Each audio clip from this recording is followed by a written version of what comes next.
Bonjour à tous, dans cette vidéo, je vais vous donner quelques explications concernant ce programme.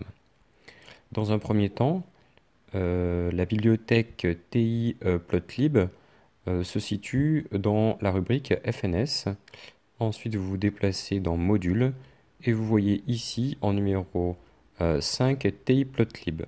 Vous validez donc avec Entrée et en numéro 1, vous validez pour importer la bibliothèque Plotlib, ce qui vous permettra d'accéder aux différentes instructions, notamment la commande CLS qui permettra d'effacer l'écran, puis ensuite la commande title qui permettra de définir le titre.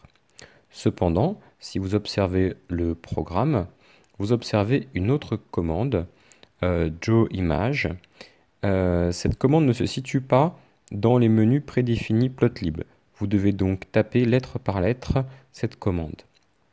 Elle permet de charger l'image 2 avec le coin en haut à gauche en position 0,50 au niveau des pixels, sachant que l'écran de la calculatrice possède 320 pixels par 240. Il faut au préalable avoir téléchargé image 2 sur la calculatrice. La double boucle permet de passer par toutes les pixels affichés de l'image.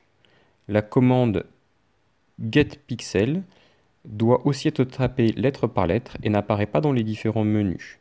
Elle permettra de récupérer les composantes RGB de chacun des pixels.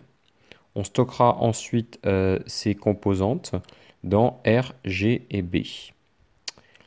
Ensuite, le principe du programme consiste à faire la moyenne des valeurs et de redéfinir la couleur du pixel en utilisant la commande setPixel, qui doit aussi être tapée lettre par lettre. Elle n'apparaît pas non plus dans les menus.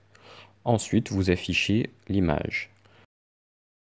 Exécutons le programme pour observer son effet sur une image. Appuyez sur Execute. Appuyez sur la touche var pour sélectionner la fonction définie. Validez avec OK. On attend ici la hauteur et la largeur de notre image. C'est une image ici à 284 par 177 pixels. 284 par 177. Validé avec Entrée. Et on observe la modification de l'image ligne par ligne. On voit ainsi le fonctionnement de la double boucle qui permet de modifier le pixel d'une ligne, puis de la suivante, etc. On peut noter que l'exécution est un petit peu lente en fonction de la résolution de l'image. Si l'on souhaite une modification plus rapide de l'image, on peut sélectionner une autre image avec une résolution plus faible.